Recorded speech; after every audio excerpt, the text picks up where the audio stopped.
Sathyajothi films பிரம்மாண்ட தயாரிப்பில் தனுஷ் நடிக்கும் கேப்டன் மில்லர் வெற்றி நடை போடுகிறது உலகமெங்கும்.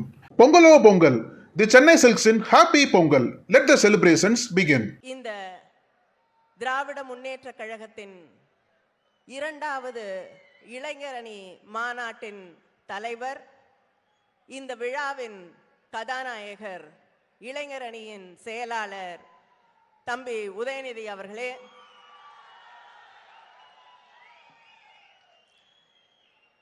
மாநில சுயாட்சி, சமூக நீதி, மதச்சார்பின்மை என்பதன் ஒரே நம்பிக்கையாக இந்த நாட்டிலே திகழ்ந்து கொண்டிருக்கக்கூடிய நம்முடைய முதலமைச்சர் அண்ணன் தளபதி அவர்களே, மரியாதைக்குரிய பொதுச் செயலாளர் அவர்களே, பொருளாளர் அவர்களே, இந்த மாநாட்டை எந்த மாநாட்டை நடத்தினாலும் அதை அழகாக சிறப்பாக நடத்தக்கூடிய நம்முடைய முதன்மை செயலாளர் அவர்கள் இன்று இந்த மாநாட்டை ஆங்கிலத்தில் சொல்ல வேண்டும் என்றால் ஒரு ஸ்பெக்டாகுலர் ஷோ ஆக நடத்தி காட்டி இருக்கக்கூடிய நம்முடைய முதன்மை செயலாளர் அவர்களே, இந்த நிகழ்ச்சியிலே கலந்து கொண்டிருக்கக்கூடிய துணை பொதுச் செயலாளர்களே, அமைச்சர் பெருமக்களே, மாவட்ட செயலாளர்களே, இளைஞர் அணியின் துணை செயலாளர்களே, மேடையிலே உரையாற்றி அமர்ந்திருக்கக்கூடிய சிந்தனையாளர்களே, பாராளுமன்ற சட்டமன்ற உறுப்பினர்களே, இளைஞர் அணியின் சகோதரர்களே, இங்கே வந்திருக்கக்கூடிய திராவிட முன்னேற்ற கழகத்தின் மூத்த முன்னோடிகளே, முன்னணி செயல் வீரர்களே, நம்முடைய அன்பு தலைவர் கலைஞரின் உயிரினும் மேலான அன்பு உடன்பிறப்புகளே, உங்கள் அத்தனை பேருக்கும் என்னுடைய வணக்கத்தை, வாழ்த்துக்களை தெரிவித்துக் கொள்கிறேன். நம்முடைய இளைஞர் அணியின் முதல் மாநாடு நெல்லையிலே நடைபெற்றது. அப்பொழுது நெல்லையிலே நடந்த அந்த மாநாட்டை பார்த்த பொழுது கடல் புரண்டு நெல்லை நகரத்திற்குள் வந்துவிட்டதோ என்று எண்ணக்கூடிய அளவிற்கு கூட்டம் நிரம்பி வழிந்தது.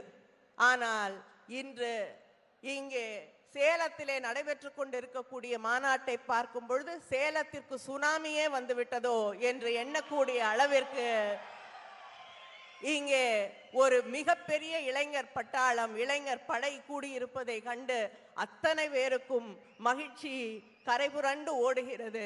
தலைவர் கலைஞர் அவர்கள் இருந்திருந்தால் நிச்சயமாக உங்களை பார்க்கும் பொழுது சொல்லுவார், நான் உங்களை பார்த்து கொண்டிருந்தாலே போதும், பேச தோணவில்லை என்று மகிழ்ச்சியோடு தெரிவித்திருக்கக்கூடிய அளவிற்கு இங்கே ஒரு இளைஞர் பட்டாளம் நம் முன்னால் குவிந்திருக்கிறது.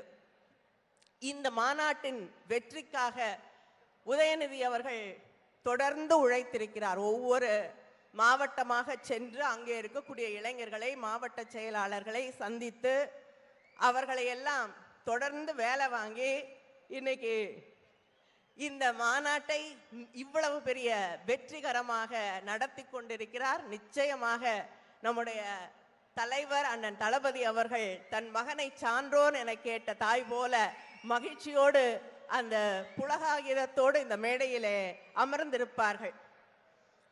இந்த அரங்கம் தலைவர் கலைஞர் அவர்களின் பெயரால் அமைக்கப்பட்டிருக்கக்கூடிய அரங்கம். உருவாய் அருள்வாய் உளதாய் இளதாய், மறுவாய் மலராய் மணியாய் ஒளியாய், கருவாய் உயிராய் கதியாய் விதியாய், நாம் குருவாய் மதிக்கக்கூடிய, நம் நெஞ்சங்களில் எல்லாம் நீங்காமல் இறைந்திருக்கக்கூடிய நம்முடைய தலைவர் கலைஞர் அவர்களின் பெயரால் இருக்கக்கூடிய இந்த அரங்கத்திலே நின்று பேசுவது பெருமகிழ்ச்சியை தருகிறது. அது மட்டும் இல்லாமல் நம்முடைய இயக்கத்தின் இருவண்ண கொடியை ஏற்றக்கூடிய வாய்ப்பை எனக்கு தந்ததற்கு அண்ணன் தளபதி அவர்களுக்கும் உதய் அவர்களுக்கும் என்னுடைய நன்றியை தெரிவித்துக் கொள்கிறேன். இதே சேலத்திலே தான் தலைவர் கலைஞர் அவர்கள் இங்கே நடந்த மாநில மாநாட்டிலே 1997 நம்முடைய கழகத்தின் கொடியை ஏற்றினார்கள்.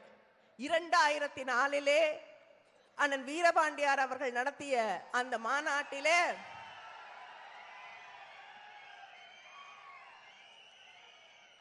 நம்முடைய அண்ணன் தளபதி அவர்கள் அந்த மாநாட்டு கொடியை ஏற்றினார்கள். அந்த சேலத்திலே இன்று நம்முடைய கழக இருவண்ண கொடியை ஏற்றக்கூடிய வாய்ப்பை, அதுவும் சேலம் என்றாலே அதன் அடையாளமாக திராவிட முன்னேற்ற கழகத்தின் அடையாளமாக இருக்கக்கூடிய வீரபாண்டியார் அவர்களுடைய பெயரிலே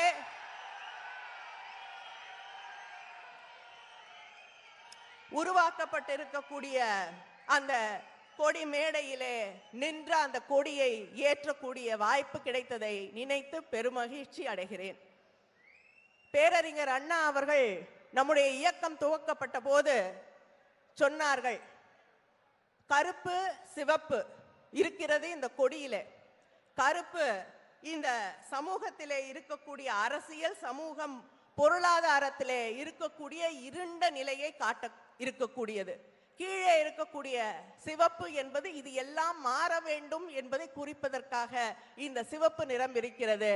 இந்த கருப்பும் சிறப்பும் சிவப்பாக மாற வேண்டும் என்றால் உதய சூரியன் ஒளியாலே அந்த இருண்மை விரட்டி அடிக்கப்படும் என்று நம்முடைய அண்ணன் தளபதி அவர்களுடைய ஆட்சியிலே அண்ணாவின் கனவு தலைவர் கலைஞர் அவர்களின் வழியிலே இன்று ஏறத்தாழ நிறைவேறிவிட்டது. இந்த திராவிட மாடல் ஆட்சி இன்று இந்தியாவிலேயே தலை சிறந்த ஒரு மாநிலமாக மாற்றி அமைக்கப்பட்டிருக்கிறது. எல்லா இடத்திலையும் முன்னணியிலே இருக்கக்கூடிய ஒரு மாநிலம் தமிழ்நாடு என்ற பெருமையை நம்முடைய முதலமைச்சர் அவர்கள் நமக்காக வழங்கி இருக்கிறார்கள். நீங்க கேட்கலாம், எல்லாம் கிடைச்சிருச்சு, ஏன் கொடியில் இன்னும் கருப்பு இருக்கு, முழுசா சிவப்பா மாத்திடலாமேன்னு. ஆனால் இப்பொழுது நிலை மாறி இருக்கிறது. தென்னகத்திலே இருக்கக்கூடிய தமிழ்நாட்டிலே சிவப்பு வந்துவிட்டது. ஆனால் வடநாட்டிலே இன்னும் கருப்பு இருந்து கொண்டுதான் இருக்கிறது. அதை விரட்ட வேண்டிய அந்த கடமையும் நமக்கு இருக்கிறது. அந்த இருண்மையை விரட்ட வேண்டிய கடமை நமக்கு இருக்கிறது என்பதால் தான் அண்ணன் தளபதி அவர்கள் தொடர்ந்து அந்த இந்திய கூட்டணியின் ஒருங்கிணை அமைத்து அங்கே இருக்கக்கூடியவர்களை எல்லாம் ஒன்றாக நின்று செயல்பட வேண்டும் என்று ஒருங்கிணைத்து அழைத்து சென்று கொண்டிருக்கிறார்கள். இங்கே பேசியவர்கள் எல்லாம் குறிப்பிட்டு சொன்னது போல நாம் பெரியாரின் பிள்ளைகள். இங்கே கொள்கைகளை பற்றி பேசிக் கொண்டிருக்கிறோம். ஆனால் நாளை ஒரு கோயிலை திறக்கிறார்கள் வட இந்தியாவிலே. அந்த கோயிலை திறக்கிறத பத்தி நான் எதுவும் சொல்ல போவது இல்லை. ஏன் குடியரசுத் தலைவரை அழைக்கவில்லை என்று நான் கேட்கக்கூட போவது இல்லை. ஆனால் இங்கே இருக்கக்கூடிய பிரதமர் நாளை கோயிலை திறக்கிறார், இன்று க்ஷேத்ராடனம் செய்து கொண்டிருக்கிறார். அதை பற்றி எங்களுக்கு எந்த பிரச்சனையும் இல்லை. இங்க நம்முடைய அறநிலையத்துறை அமைச்சர் அவர்கள் அமர்ந்திருக்கிறார். எனக்கு கோயிலை பத்தி ரொம்ப தெரியாது, அவரை கேட்கிறேன், ஒரு கோயிலை முழுசா முடிக்காம திறக்கலாமா? உங்களை தான் கேட்கிறேன். திறக்க கூடாதுல்ல? ஒரு கோயிலை முழுசா கட்டி முடிக்காம திறக்க கூடாது. ஆனா இன்னைக்கு இருக்கக்கூடிய பிஜேபி என்ன சொல்லுது? நாங்க தான் இந்து மதத்தை காப்பாத்துறோம், நாங்க தான் சனாதன தர்மத்தை காப்பாத்துறோம், நாங்க தான் இந்த கோயிலெல்லாம் காப்பாத்துறோம், அதனால எல்லா கோயிலையும் எங்ககிட்டயே கொடுத்துருங்கிறாங்க. ஆனா இவர்கள் பெரும்பான்மையாக இருக்கக்கூடிய எங்க அண்ணி கூட உட்கார்ந்துருக்காங்க, அவங்களுக்கும் மனசு கஷ்டமா தான் இருக்கும். ஏன்னா கட்டி முடிக்காத கோயிலை திறக்க கூடாது என்பது இந்து மதம். ஆனால் அதை அரசியலாக்கி உங்களுடைய அரசியல் லாபத்திற்காக இந்துக்களை மதிக்காமல், அந்த உணர்வுகளை மதிக்காமல் உங்க ஆளுங்களே கோயிலுக்கு வர மாட்டேன்னு சொல்லக்கூடிய அளவுக்கு அரசியல் விளையாட்டிலே அந்த கோயிலை நாளை திறக்க போகிறீர்கள். அதுக்கு ஹாலிடே வர 6 நாள் லீவு, ட்ரெயின் எல்லாம் தனியார் ட்ரஸ்ட் திறக்கக்கூடிய கோயிலுக்கு அரசு ரயில்கள் எல்லாம் ஃப்ரீயா விட்டுட்டு இருக்காங்க. இதெல்லாம் நம்ம கேள்வி கேட்க கூடாது. கேள்வி கேட்டால் நமக்கு ஐஸ் வைப்பாங்க. ஐஸ்னா என்னன்னா இன்கம் டாக்ஸ், சிபிஐ, இடி, இது 3 வரும். யார் கேள்வி கேட்டாலும் இது 3 நம்மை தேடி வரும். ஆனால் இதற்கெல்லாம் பயப்படக்கூடியவர்கள் தமிழ்நாட்டில் இல்லை, இங்கு யாரும் இல்லை. நீங்க என்ன பண்ணாலும் உங்களை எதிர்ப்போம், உங்களுடைய கருத்துக்களை எதிர்ப்போம், எதிர்த்து நின்று அங்கே மத்தியிலே இருக்கக்கூடிய அந்த ஒன்றிய ஆட்சியை மாற்றி காட்டுவோம். அதில் மாற்றம் இல்லை. ஏன்னா தமிழ்நாட்டை எந்தெந்த முறையில் வஞ்சிக்க முடியுமோ அதை செய்து கொண்டிருக்கிறீர்கள். தமிழ்நாட்டில் இருக்கக்கூடிய மக்களுக்கு உதவிகள் செய்கிற நான் நீங்க பாரத பிரதமர், ஆனா தமிழ்நாட்டில் நமக்கு கொடுக்க வேண்டிய நிலுவைத் தொகையை தருவதில்லை. வெள்ளம் வந்தது, பிரதமர் சொன்னார், நான் மூத்த அமைச்சர் ராஜ்நாத் சிங் அவர்களை அனுப்பியிருக்கிறேன். அதே போல நிதி அமைச்சர் நிர்மலா சீதாராமன் அவர்களை அனுப்பியிருக்கிறேன். ஆனா 2 பேரும் வந்தாங்க, 2 பேரும் பார்வையிட்டார்கள். 5 பைசா கூட இன்னும் வரல. ஆனால் இதே குஜராத்ல வெள்ளம் வந்த போது ஆயிரக்கணக்கான கோடிகளே அங்கே கொண்டு போய் கொட்டினீர்கள். தமிழ்நாட்டில் இருக்கவங்க மனிதர்கள் இல்லையா? என்னுடைய தொகுதி தூத்துக்குடியில் எத்தனை ஆயிரம் வீடுகள் அடித்து கொண்டு சென்றது, எத்தனை விவசாயிகள் பாதிக்கப்பட்டிருக்கிறார்கள், சென்னை எந்த அளவுக்கு மோசமாக பாதிக்கப்பட்டது. இதெல்லாம் உங்கள் மனதை உருக்கவில்லையா? ஏன்னா தமிழ்நாடு, இங்க தமிழ்நாட்டில் இருக்கக்கூடியவர்கள் உங்களுக்கு வாக்களிக்க மாட்டார்கள்.